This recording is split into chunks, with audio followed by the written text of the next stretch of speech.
తెలంగాణలో పార్టీ మారిన 10 మంది ఎమ్మెల్యేలు ఎవరైతున్నారో వాళ్ళకి సంబంధించిన కేసు అయితే ఈరోజు సుప్రీంకోర్టులో విచారణకు రానుంది. అంటే దీనికి వీళ్ళకి సంబంధించి అక్టోబర్ 31కి స్పీకర్కి ఇచ్చిన గడువు ఏదైతుందో, అంటే వీళ్ళపైన చర్యలు తీసుకుంటారా, అసలు దర్యాప్తు జరుపుతున్నారా, ఏం చేస్తారు అనేది ఒక నిర్ణయం తీసుకోమని చెప్పేసి ఇప్పటికే సుప్రీంకోర్టు అక్టోబర్ 31కి స్పీకర్కి అయితే ఆదేశాలు జారీ చేసింది. అంటే ఇక్కడ ముఖ్యంగా సూచనలు మాత్రమే ఇవ్వగలుగుతాం. కోర్టు ఏం చెప్తుంది అంటే కేవలం మేము స్పీకర్కి సూచనలు మాత్రమే ఇవ్వగలుగుతాం కాబట్టి వాళ్ళపైన చర్యలు తీసుకునే హక్కు కానీ లేదంటే స్పీకర్ని నువ్వు ఖచ్చితంగా ఇది చేయాలనే రైట్ కానీ మా కోర్టుకు లేదు అని చెప్పేసి గతంలో కూడా కోర్టు తెలిపిన సందర్భాలు ఉన్నాయి. అయితే ముఖ్యంగా ఇప్పుడు అక్టోబర్ 31కి వీళ్ళపైన చర్యలు తీసుకోవాలి. అంటే దాదాపుగా 17 రోజులు గడిచిపోయిన సమయంలో ఇక్కడ కేటీఆర్ మరొక పిటిషన్ వేశారు.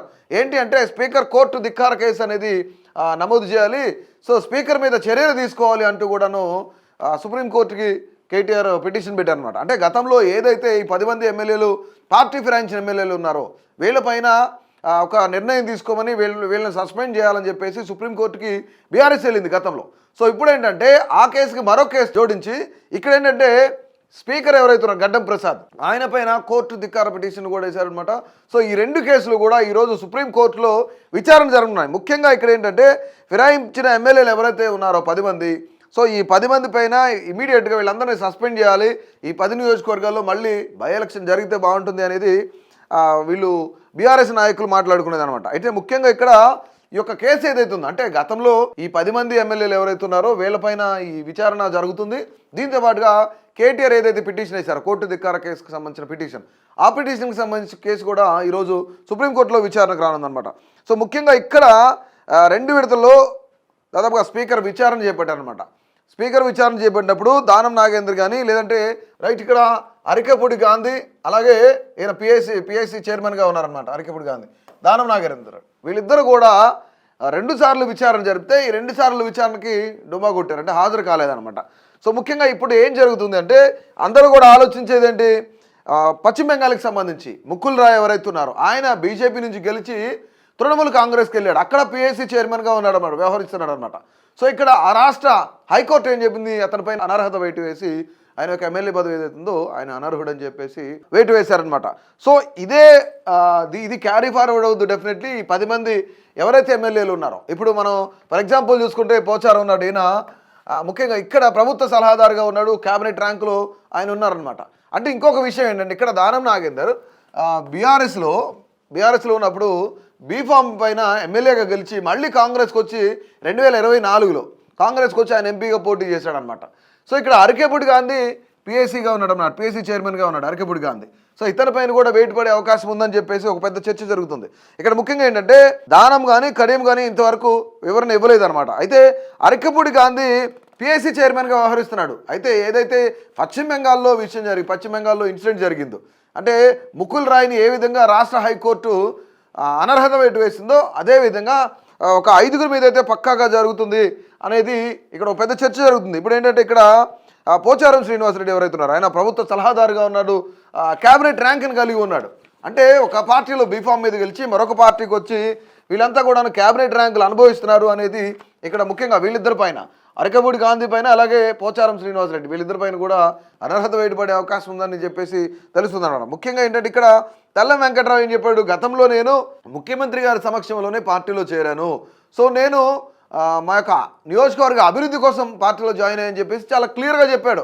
మిగతా వాళ్ళందరూ ఏంటి, మేము నియోజకవర్గ అభివృద్ధి కోసమే ముఖ్యమంత్రి కలవడం జరిగింది, ఫండ్స్ కోసం నిధుల కోసం, అంటే ఇలా డిఫరెంట్ కారణాలు చెప్తూ వచ్చారు. కానీ మేము పార్టీలోనే కొనసాగుతున్నామని కొంతమంది క్లారిటీ ఇవ్వలేదన్నమాట. ముఖ్యంగా ఏంటంటే ఇక్కడ మిగిలిన 5 మంది ఎవరైతున్నారో వాళ్ళంతా కూడాను పార్టీలో ఇక్కడ మేము అభివృద్ధి కోసమే కలిసి నడుద్దాం అనుకున్నామని చెప్పేసి ఒక క్లారిటీ అయితే ఉంది, వివరణ ఇచ్చారు. అయితే ఇక్కడ కాళే యాదవ్ కానీ, ప్రకాష్ గౌడ్ కానీ, అలాగే గుడే మైపాల్ కానీ, అలాగే డాక్టర్ సంజయ్, గద్వాల ఎమ్మెల్యే బండ్ల కృష్ణమోహన్ ఎవరైతే ఉన్నారు వీళ్ళంతా కూడాను కొంతమేర అంటే అటు ఇటుగా ఉన్నట్టు తెలుస్తుంది. సో ముఖ్యంగా ఇక్కడ ఏంటంటే వాళ్ళు విచారణకు హాజరయ్యారు, స్పీకర్ విచారణకు హాజరయ్యారు, రైట్. ఇక్కడ ముఖ్యమైన విషయం ఏంటంటే స్పీకర్ ఇక్కడ ఆయన బిజీ షెడ్యూల్ వల్లనో లేదంటే ఆయన వేరే కంట్రీకి వెళ్ళారని చెప్పేసి ఇప్పుడు ప్రధానమైన సమాచారం. సో ఇప్పుడు దానికోసం అని చెప్పేసి ఏదైతే స్పీకర్ కార్యాలయం ఉందో దాదాపుగా మాకు 2 వారాల టైం కావాలి, 2 వారాల సమయం కోరుతున్నామని చెప్పేసి మళ్ళీ కోర్టులో వీళ్ళు పిటిషన్ పెట్టుకున్నారన్నమాట. ఎందుకు ఇప్పుడు కేటీఆర్ కోర్టు ధిక్కార కేసు పిటిషన్ ఏదైతే ఉందో ఆ కోర్టు ధిక్కార పిటిషన్ను కేటీఆర్ ఇక్కడ సమర్పించారు కోర్టుకి. సో ఇప్పుడు ఏంటంటే గతంలో 10 మంది ఎమ్మెల్యేల పైన బీఆర్ఎస్ ఇచ్చిన అఫీషియల్గా ఏదైతే పిటిషన్ ఉందో ఆ పిటిషన్ విచారణ జరుగుతుంది. దీంతో పాటుగా కేటీఆర్ ఇచ్చిన పిటిషన్ కూడా విచారణ జరుగుతుంది. కానీ ఇక్కడ స్పీకర్ కార్యాలయం ఏం చెప్పింది, 2 వారాల సమయం కావాలి మాకు, ఎందుకంటే ప్రస్తుతానికి స్పీకర్ గారు ముందు బిజీ షెడ్యూల్ ఉంది కాబట్టి విచారణ జరపాలి. గతంలో 2 విడతల్లో విచారణ జరిపాము, మరొకసారి విచారణ జరపడానికి సమయం కావాలని అడుగుతున్నారు.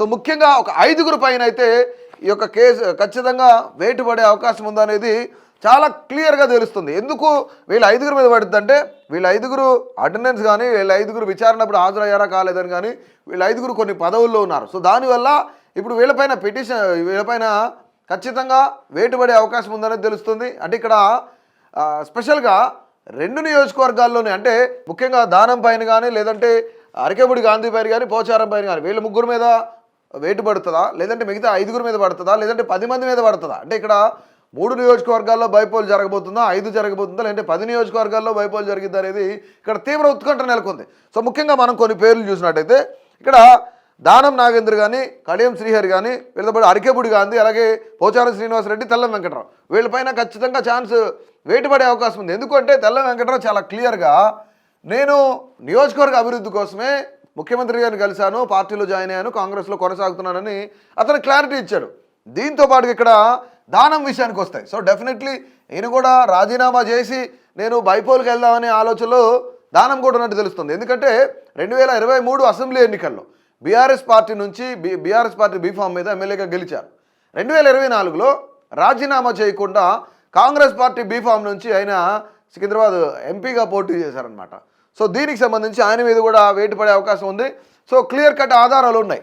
మరొకరు ఏంటంటే అరకేబుడి గాంధీ ప్రస్తుతం ఆయన పిఎస్సీగా కొనసాగుతున్నారనమాట. పిఎస్సీగా కొనసాగుతున్నప్పటికీ ఇప్పుడు ఏదైతే ముకుల్ రాయ్ కేసు ఏదైతే ఉందో దాన్ని ఇనిషియేటివ్గా తీసుకోవచ్చు, దాన్ని ఎగ్జాంపుల్గా తీసుకోవచ్చు. ఆ కేసు ప్రకారం అయితే పశ్చిమ బెంగాల్లో జరిగిన ఇన్సిడెంట్ ఏదైతే ఉందో బీజేపీ ఎమ్మెల్యే బీజేపీ బీఫామ్ మీద గెలిచి రాజీనామా చేసి తృణమూల్ కాంగ్రెస్లోకి వెళ్ళి పిఎస్సీ చైర్మన్గా తీసుకురావడం. సో ఇక్కడ అరకేబుడి గాంధీకి యాస్ట్రీస్గా సెట్ అయ్యే అవకాశం ఉంది ఆ కేసు. దాంతోపాటు పోచారం శ్రీనివాసరెడ్డి అయినా ముఖ్యంగా గతంలో స్పీకర్గా చేసిన వ్యక్తి బీఆర్ఎస్లో ఉన్నప్పుడు ఇప్పుడు ఆయన అక్కడి నుంచి వచ్చి బీఆర్ఎస్ నుంచి వచ్చి కాంగ్రెస్లో జాయిన్ అయ్యారు.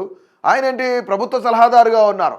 సో ఒకవేళ ఇక్కడ కనుక ఈయన రాజీనామా చేయాలని లేదంటే వేటు పడినా సరే పోచారం శ్రీనివాసరెడ్డి కొడుకుని పోటీ చేయించి అక్కడ కాంగ్రెస్ బీఫామ్ మీద పోటీ చేయించి వీళ్ళు గెలవాలని చూస్తున్నారు అనమాట. ఇక్కడ అరకేబుడి గాంధీ కూడా సేమ్ యాస్ట్రీస్గా అదే ఆలోచిస్తూ ఉన్నాడు. ఇక తెల్లం వెంకటరావుకి సంబంధించి సో మనం తెల్లం వెంకటరావుని చూసాం. ఈయన పైన కూడా అనర్హత వేటుపడే అవకాశం ఉంది. ఎందుకంటే నేను పార్టీలోనే జాయిన్ అవుతున్నాను, పార్టీలోనే ఉన్నాను అని చెప్పేసి ఆయన చెప్తున్నాడు అనమాట. ఇకపోతే Kadiyam Srihari. So Kadiyam Srihari senior most, ఆయన పైన కూడా ఎందుకంటే ఇప్పటికీ కూడా ఇంతవరకు కూడా విచారణకు హాజరవ్వలేదు, కొంత వివరణ ఇవ్వలేదు. సో దీనివల్లనే వీళ్ళ 5గురు పైన వేటు పడే అవకాశం ఉంది. ఈ 5 నియోజకవర్గాల్లో బైపోల్ జరిగిద్ది అనేది కొంత బీఆర్ఎస్ భావిస్తుంది. ముఖ్యంగా ఒకవేళ ఇక్కడ నుంచి గతం నుంచి రీసెంట్గా ఒక వీడియో చేసాం, ఎందుకంటే మరొక బైపోల్ అని చెప్పేసి అభినవ్ భారత్లోనే మరొక బైపోల్ జరగబోతుంది, అది కూడా ఖైరతాబాద్ నుంచి అని చెప్పాం. అందులో ఎందుకు ఏంటి అనేది చాలా క్లియర్ కట్గా ఉంది, ఒకసారి ఆ వీడియో కూడా చెక్ చేయండి. సో ఇక్కడ ఏంటంటే ఆయన అటొక బీఫామ్ ఇటొక బీఫామ్ మీద పోటీ చేశాడు కాబట్టి డెఫినెట్లీ ఆయనకి అనర్హత వేటు పడింది. దానికన్నా ముందే ఆయన రాజీనామా చేయాలని భావిస్తున్నారనమాట. సో దాని తర్వాత తెల్లం వెంకటరావు ఆయన పార్టీలో నేను జాయిన్ అయిపోయానని చెప్పారు. అలాగే ఇక్కడ అరకేబుడి గాంధీ పిఎస్సీగా ఉన్నాడు. పోచారం శ్రీనివాసరెడ్డి ఆల్సో సేమ్ ఇప్పుడు క్యాబినెట్ ర్యాంక్లో ఉన్నాడు. ఇక కడియం శ్రీహరి కూడా. సో మొత్తానికి ఈ 5గురు మీద వేటు పడుతుందా లేదంటే 10 మంది మీద వేటు పడే అవకాశం ఉంది. అసలు ఏం జరగబోతుంది ఈరోజు సుప్రీంకోర్టు విచారణలో ఈ 10 మంది పార్టీ ఫిరాయించిన ఎమ్మెల్యేల పైన కేసు విచారణ ఏ విధంగా జరగబోతుంది, సో ఏం జరిగితే బాగుంటుంది, నిజంగానే వీళ్ళు 10 మంది పైన వేటుపడి మళ్ళీ వీళ్ళు కాంగ్రెస్ పార్టీ టికెట్ మీద పోటీ చేస్తే గెలుస్తారా లేదా అనేది మీ యొక్క అభిప్రాయాన్ని తెలియజేయండి.